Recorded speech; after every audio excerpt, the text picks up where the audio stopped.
Apple stock has exploded since the return of Steve Jobs, and the company has beat profit expectation 7 quarters in a row. Can the winning streak continue?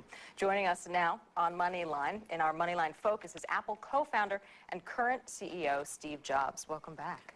Thank you. The response today was clearly terrific, but we just heard Steve Young report on some concerns about the pricing.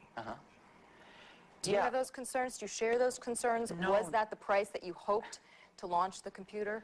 Yeah, actually, the data is really quite different. The consumer, if you look at the consumer portable market, the cheapest consumer portables are about $15.99, but most of them are about $17.99. As an example, IBM's cheapest consumer ThinkPad is $1,799.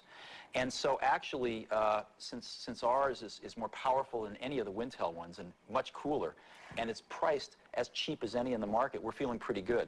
What happened was that most of the flat panel displays used in portables are made in Asia.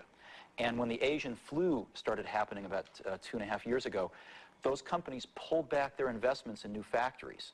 And so as the demand caught up with supply and has now exceeded supply, the prices on these flat panel displays has been going up. So as an example, IBM has raised the price of their consumer portable twice in the last 6 months due to higher panel prices. So maybe, prices are unfortunately not what they were. Okay, well, we'll see. 7 strong quarters. Since you've been back at Apple, you have cleaned up the bottom line. You have streamlined your product line, had a couple successful launches. What is next? What's the next target for you? Well, it's really simple. We want to make the best computers in the world. And we want to make the best computers for our pro markets, which are our design and publishing and web authoring customers, and for our education market. I don't know if you know this, but Apple's the largest education supplier in the world, measured in revenues, and for our consumer customers. And we think if we make the best computers in the world and do a really good job, we're going to keep getting new customers, and so far that's been happening. Are you going to drop the interim title, or are you kind of getting to like that interim CEO title? You know, about a year ago, everybody was really hounding me about this, and I had so much on my plate, so many things to do, and I woke up one morning and I just thought, this isn't my problem.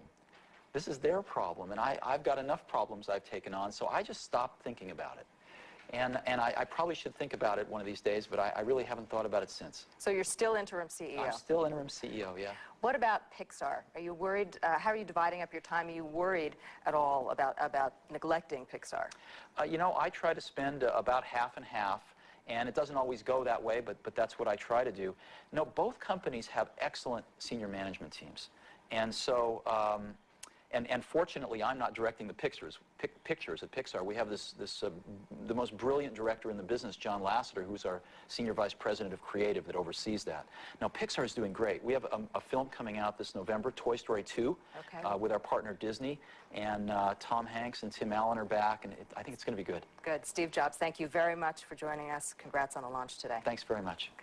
And Moneyline will be right back.